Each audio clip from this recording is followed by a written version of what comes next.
Hi, I'm Maureen Rogers, and welcome to Curtain Call. We are very happy today to talk about a show that we've done 15 years ago, and we're doing it again. It's an Agatha Christie mystery, a play.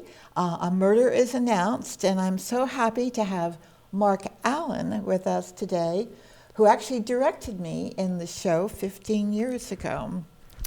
So he is here now because he is playing the Inspector Craddock, and I am reprising my role as Miss Blacklock, and so it's like fun to be on stage with you. So it's always a joy. Yeah. Thank you. So we should go back 15 years ago and just think about that. You know, we had such a good time. Yeah, it was the first show I ever directed, first full-length show I ever directed. Oh, I didn't remember that. Oh, that's great. Were you nervous? Yeah, nervous, but also excited and looking for and challenged. Yeah. So you helped with the set this time. Did you do the set last time? Yes. Oh, okay. And was that a new experience for you also? No, I'd done a good bit of set building with the Columbia Community Players. Oh, right. I do remember you were with them. Yeah. You've done a lot of shows and a lot of direction. What did you mostly direct at Laurel Playhouse? I think it's probably about 50-50. I've about as much time on stage as backstage. Mm-hmm.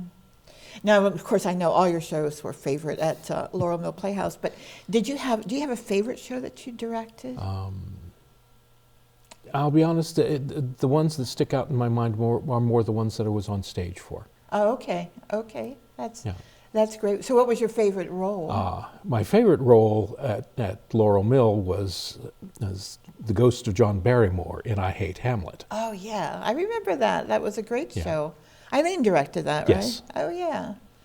So how, like 15 years has passed, each of us have said to each other, these are new lines to us. We didn't retain them for 15 years for some reason. Yeah.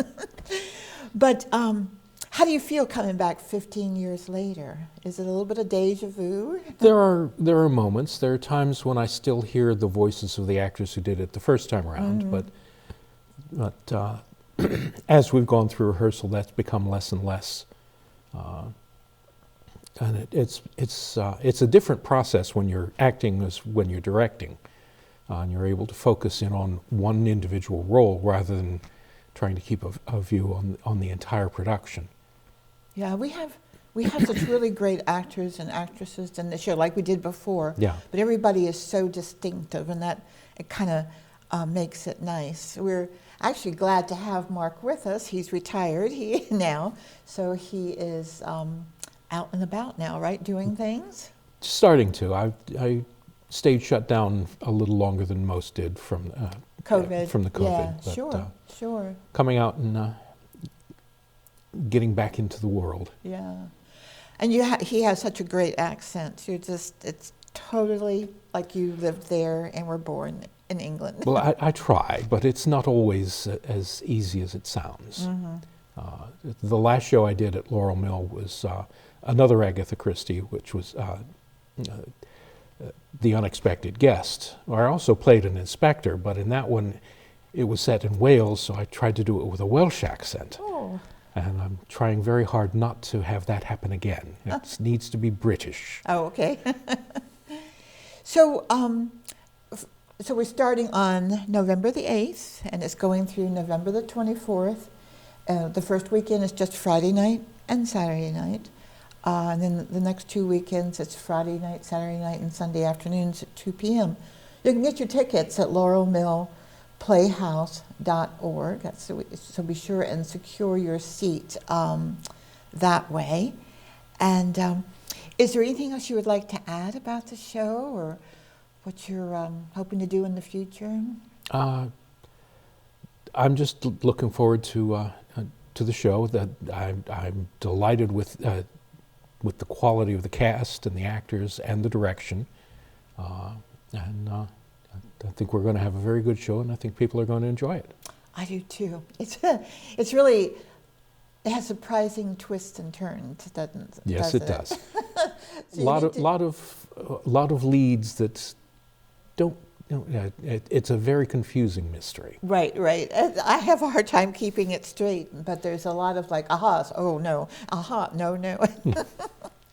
Thank you for coming out, Mark. It was great having you, and I'm looking forward to being on stage with you starting on Friday, November the 8th. We'll have a good time. Thank you very much. We'll be right back with 2 other actors that are in A Murder is Announced, so stay tuned. My military career started right after high school. I took the ASVAB test before I graduated from high school. I knew I wanted to go in the military upon graduation. And so as soon as I graduated, I told my recruiter, I said, hey, I want the first detail out. So I graduated June 12, 1986, and I was shipped to Chicago, Illinois, July 3rd, 1986. And my career started in the military there, and I stayed in the military a total of 24 years. Welcome back to Curtain Call. I'm Maureen Rogers, and we have an actor and an actress that are acting in A Murder is Announced. So why don't you all introduce yourselves and tell us what parts you're playing and what other things you're doing on the show. My name is Ed Valade. I play Sergeant Mellors, and I'm just showing up. And you're doing a very good show. Marge? I'm Marge McGugan, and I play Mrs. Swettenham, and I also am organizing the costumes. Yeah, the costumes is a big job here because a lot of people just have 4 changes. Not so much the men, but But the ladies. Yeah, I know I have to change 4 times, so Yeah. That's great. Ed, this is your first time on Curtain Call, and your first time at Laurel Mill Playhouse. So tell us, I noticed that you had said on Facebook that you were going to try out for another show, and you'd always wanted to be at Laurel Mill Playhouse. So tell me why. Well, I lived in Bethesda for a long while, and when I moved to Silver Spring, the sort of West Montgomery acting troops were a little bit of a haul now, and so I started looking east from Silver Spring, and Laurel Mill. I've seen some of your shows in the past, and thought, it's a nice little space to act in, and you do good stuff, so why don't I give it a shot? I've also recently done a show at Greenbelt Arts Center, so I'm oriented now in this direction, east of, and I'm looking to explore the opportunities here. Oh, yay for us.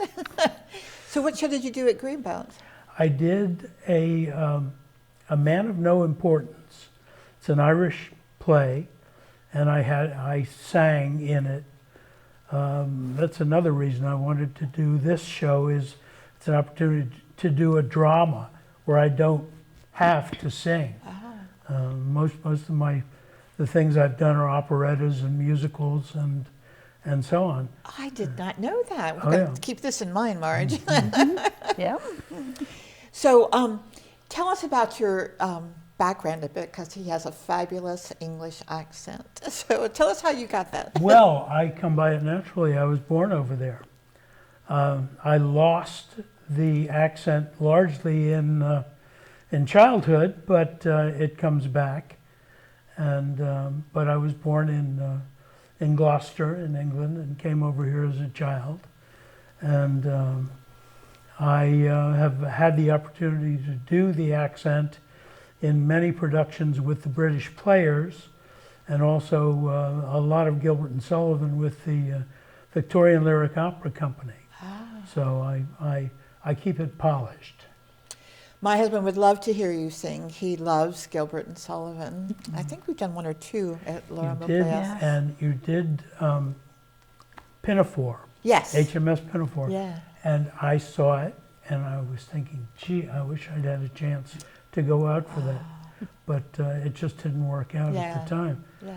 But now I'm sort of largely at liberty, and we'll see what is going on around here. Yeah, great. I mean, we do like 1 or 2 musicals a year. We can lure some people back to do that. I really enjoyed your Man of La Mancha a few years ago. Oh, that was an incredible production. It was unbelievable that that little tiny theater could put that on in such majestic way, basically.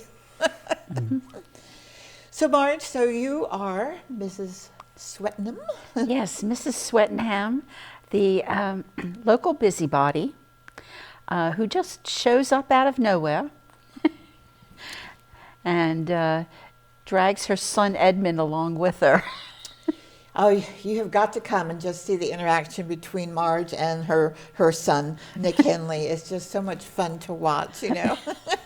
And it's fun to do. It's letting out my inner helicopter mom. Yeah. Brings you back to the days, so you know. Yeah, well, it didn't quite work with my children, but... Now, this is set in, I think we agreed that it was 1950? Yeah, 1950. I think they did the research on it. The date is October 13th, 14th, and 15th. And in 1950, that was a Friday, Saturday, Sunday. So that was probably it for sure. Mm-hmm. So how are the costumes, you know, because it's not like 40s, really, early 40s. It's not like 50s as you think of 50s. Right. So was it a little difficult to work that in-between era? Well, it depends on the character. Now, some of the younger ladies, we're letting them move into the 50s a little more because, you know, they're younger. Those of us who are a little bit older are holding on to some of the older styles. And then plus it's England in the autumn. So it's chilly there and gets a little rainy. So you have to account for the obvious ideas of weather. Right. So yeah, I think there's a lot of suits, separates, and while it's not post-war shabby, it's not 1950s glitzy. You know, we're out of all that post-World War II depression-like stuff. All the people have a little more expendable income. Yeah, and I think the set kind of is a great backdrop to your costumes too. It's kind of old-fashioned and warm. And Right.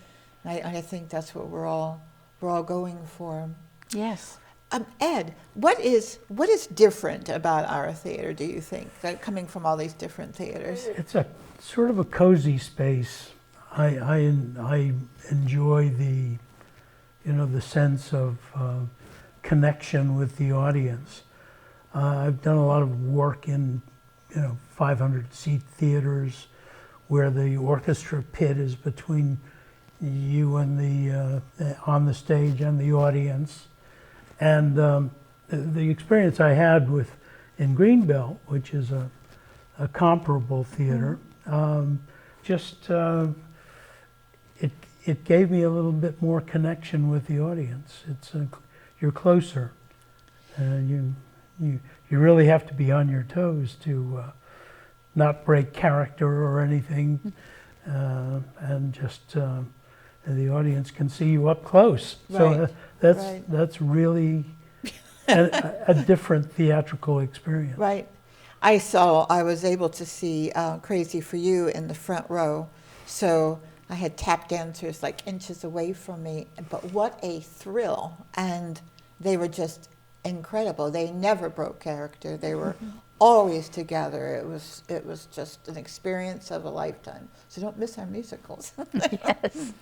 I like the seating too. I did a show once where at Laurel Mill Playhouse, it was called Nuts, and at one point I was to stride across the stage, you know, which just really takes a few steps. And I did the same show at Rockville, replacing somebody, and what a difference. I was like bounding across the stage to get to my place where I should be. Yeah. So it was very interesting. But I like the intimacy. I don't like to see people's faces out in the audience. I don't want to see that, you know. I would just rather see a blur. So Marge, how did you like work on your character with Nick as a mother? Are you drawing from your own? Drawing from experience, yes. Like I think you're supposed to. We just talked about it. I asked him about some things. Well, I saw Mrs. Swettenham as comic relief in a lot of the scenes, and the way she comes barreling in sometime and yelling at the inspector, and then all of a sudden she has to just sit there and mind her business, and she's having a hard time doing that. So, and also with Miss Marple in there too, upstaging her curiosity. But I actually sat with Nick, and we worked out some of our physicality and who's going where when, and I'm trying not to upstage him at all. I just want to stand beside him and Yeah. You make a great pair. And we were talking earlier about the twists and turns to this show too. There's so many. So Yes. Just want to reemphasize, we open Friday, November the 8th. We go for 3 weekends. Get your tickets at laurelmillplayhouse.org. If you have questions, you can call me at 301-617-9906. You can also text that number. It's Laurel Mill Playhouse's cell phone. And of course, there's email too, lmp508main@gmail.com. So go ahead and purchase those tickets right away. The ticket sales are really going nicely, so you don't want to miss out on this. Thank you both for sitting with me with Curtain Call. Welcome Thank to your you. first time at Curtain Call, and I hope there'll be many more. One would hope. Yes, thank you. And we'll see you next time. We'll be talking with actors from A Christmas Carol. Thank you again.